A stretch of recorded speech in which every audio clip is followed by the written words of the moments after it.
Hello, fourth graders. Today we are taking a closer look at point of view. Now, we talked about point of view in social studies earlier when we talked about primary and secondary sources. Primary sources are usually in first person point of view, and secondary sources are usually in third person point of view. I just want to quick review this anchor chart to talk about what we know about first person. We'll touch on second person and third person point of view.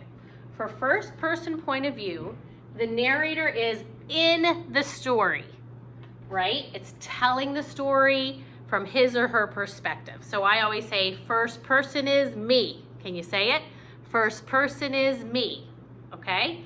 There are signal words like I, me, mine, we, us, ours. So some of those are listed there. Second person point of view. Second person is you. Now, we don't spend a lot of time in elementary school or really into high school in second person point of view, because the majority of texts that you'll read will be in first person point of view or third person point of view.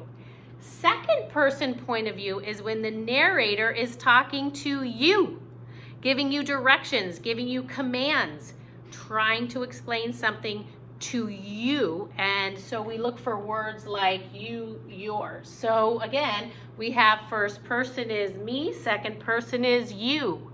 Can you do that? First person is me, second person is you.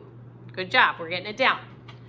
And finally, third person, the narrator is not in the story, but tells what happens, what characters think, feel, say. Third person is like the know-it-all, right?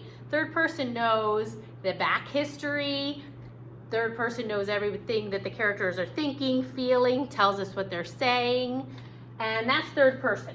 The signal words are words like he, she, they, them, theirs, they will, she will, he will.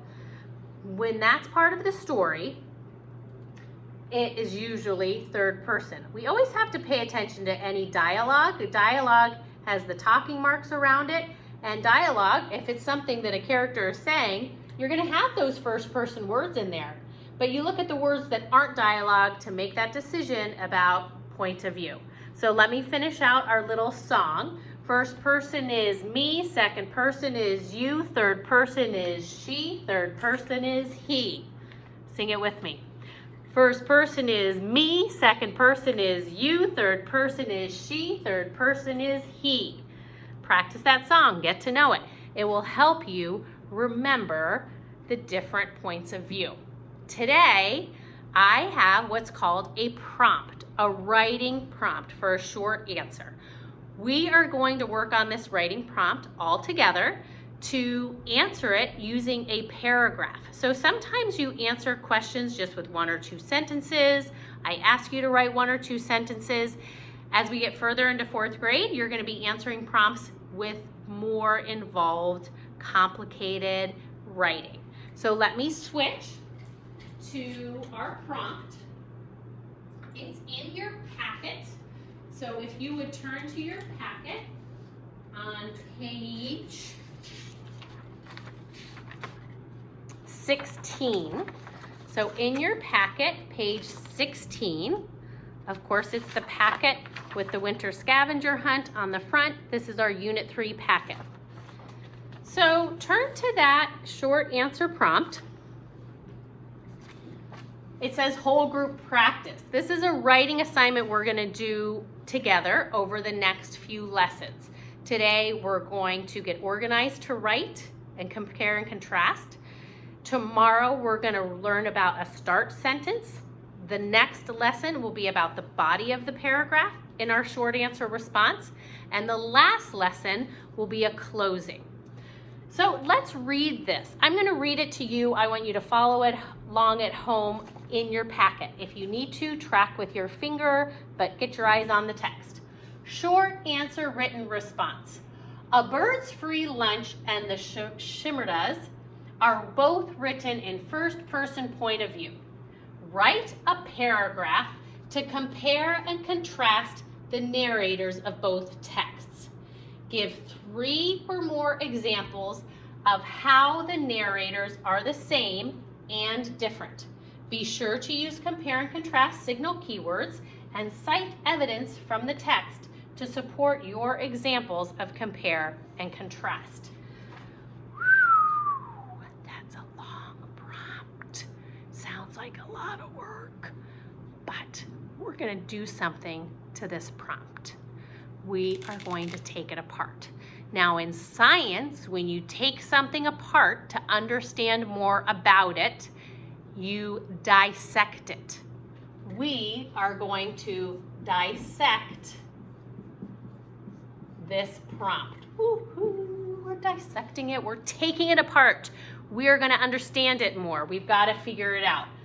The first sentence, what's it say? A bird's free lunch, oops, this should be capitalized. I'm gonna edit that because it's a title. A bird's free lunch and the Shimmerdas, I say that wrong every time, are both written in first person point of view.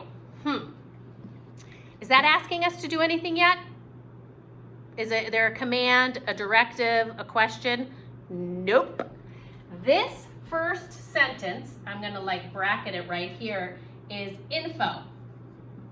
It's giving us information. It's telling us that we need to be thinking about point of view. It's telling us that they're first person point of view. That's what we need to be thinking about. All right, next part. Write a paragraph to compare and contrast the narrators of both texts.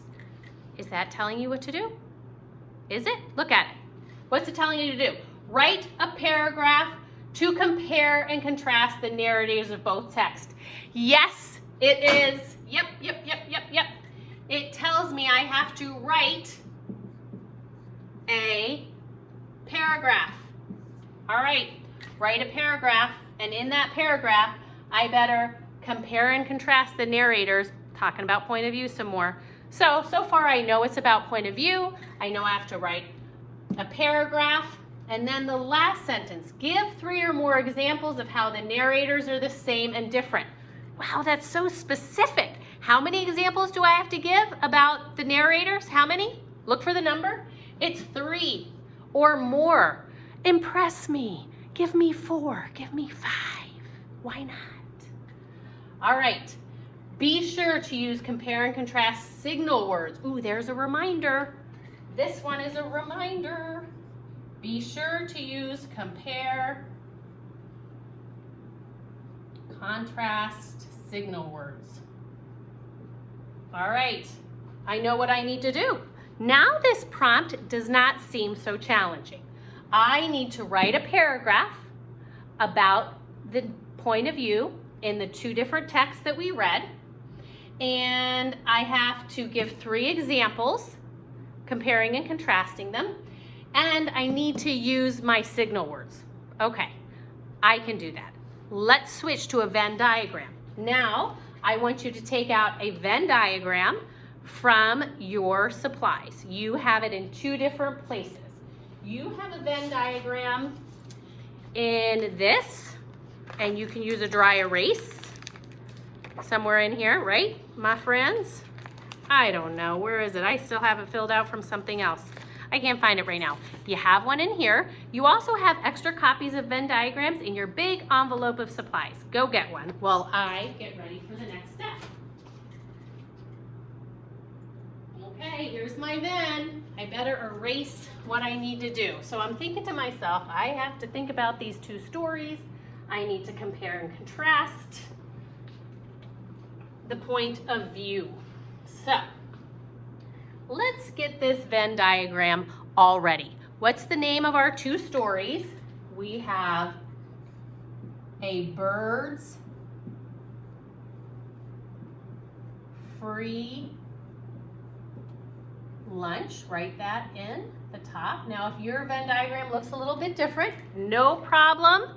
You can still label it the same way. You can draw your own. If you have a whiteboard at home, you can do it on a whiteboard. Find a way to make your learning work wherever you are. A bird's free lunch, and this one is called the Shimmerdas. The Shimmerdas. I don't know. I need to listen to that and get it right. All right. there we go. I'm going to also, so it's in my head, remember that I am talking about the POV. All right.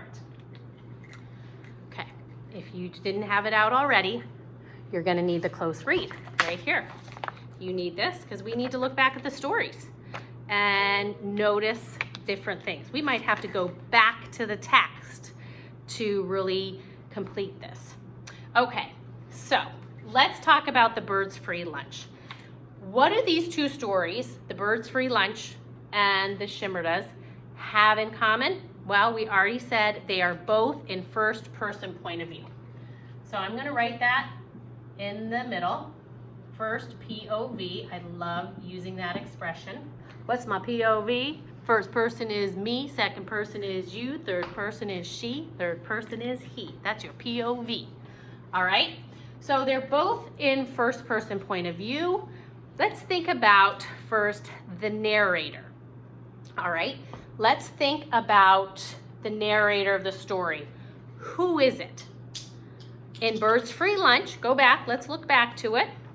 Who is it?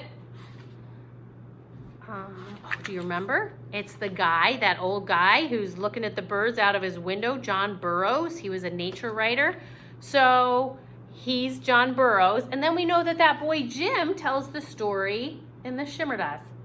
So we have, both of them are men, right? So both of them are boys, both male. So that's something they both have in common, right?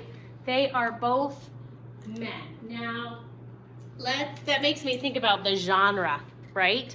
The genre is different in these two different texts. So let's go back and look at Birds Free Lunch. Look in the top corner. We're on page 5.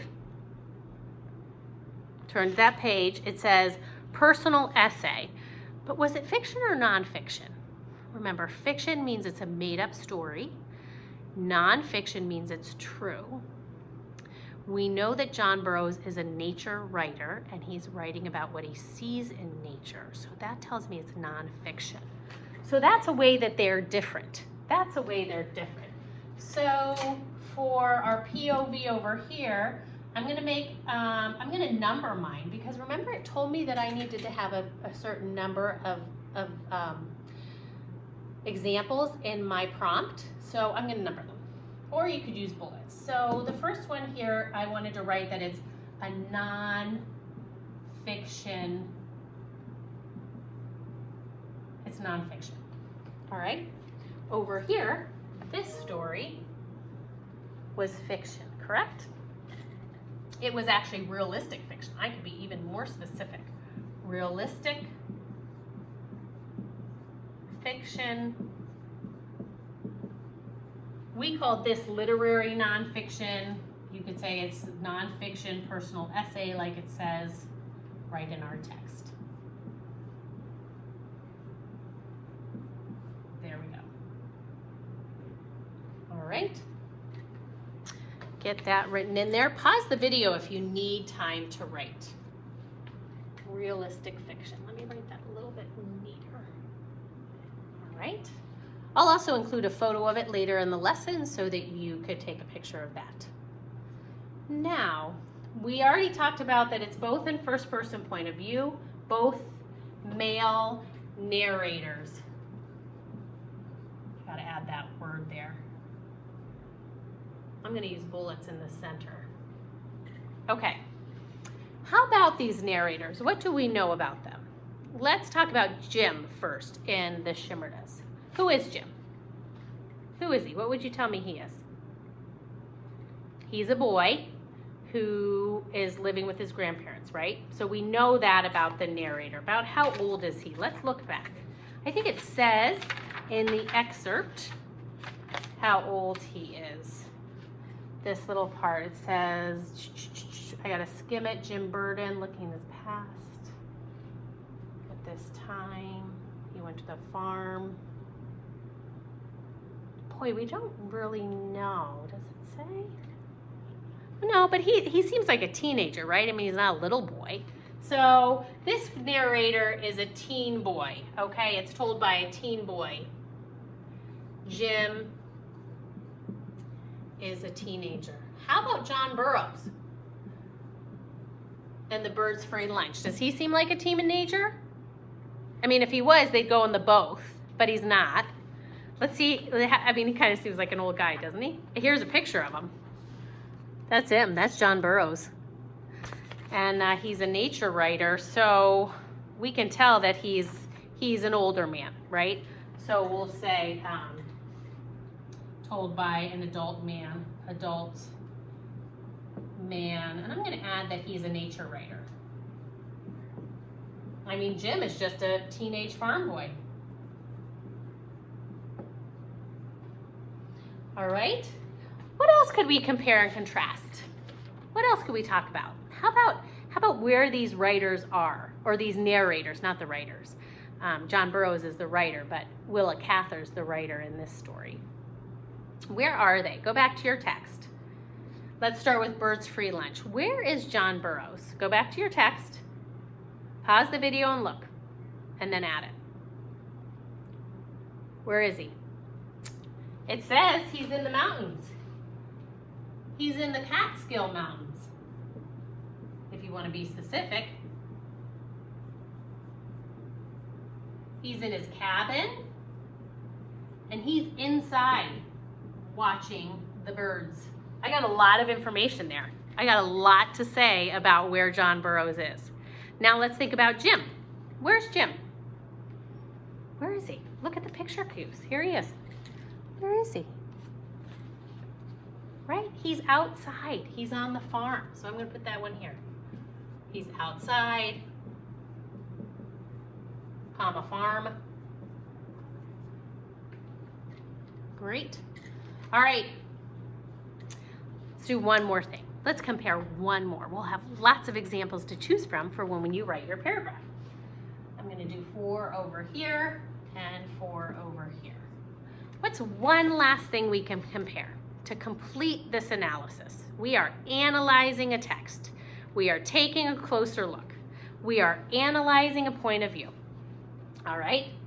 What do we need to do? What do you think? All right. Let's talk about what the characters are doing. The narrator, John Burroughs. What is he doing in the story? What's he doing? He's just watching something. What's he watching? He's watching birds, right? He's watching the kinglet. He's thinking about birds. He's reflecting.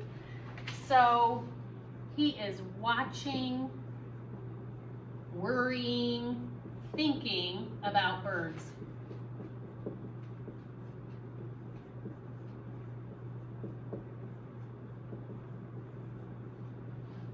All right.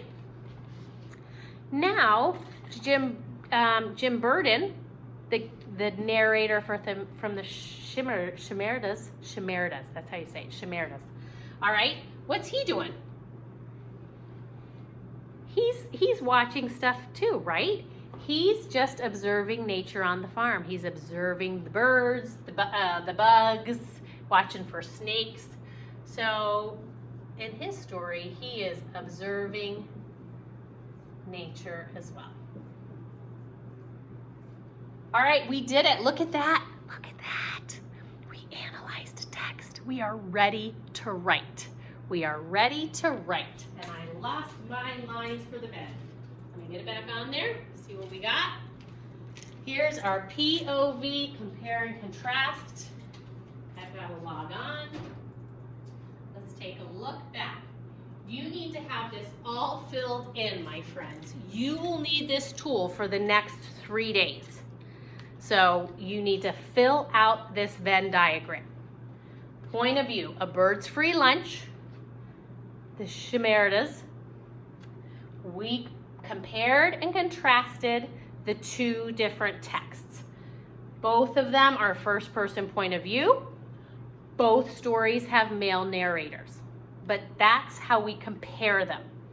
How they are different is one is a personal nonfiction essay. The other is realistic fiction. 2, the Birds Free Lunch is written by a man, an adult man, and he's a nature writer. The Shemerides is written by Jim. He's a teenager on a farm. Oh, well, the farm we have down here. Another way they are different, another way to contrast them is Birds Free Lunch is written in the Catskill Mountains, and he's inside a cabin. And on the other hand, Jim is outside on a farm. And finally, number 4, watching, thinking about the birds. That's the action that he's doing. And Jim is observing nature.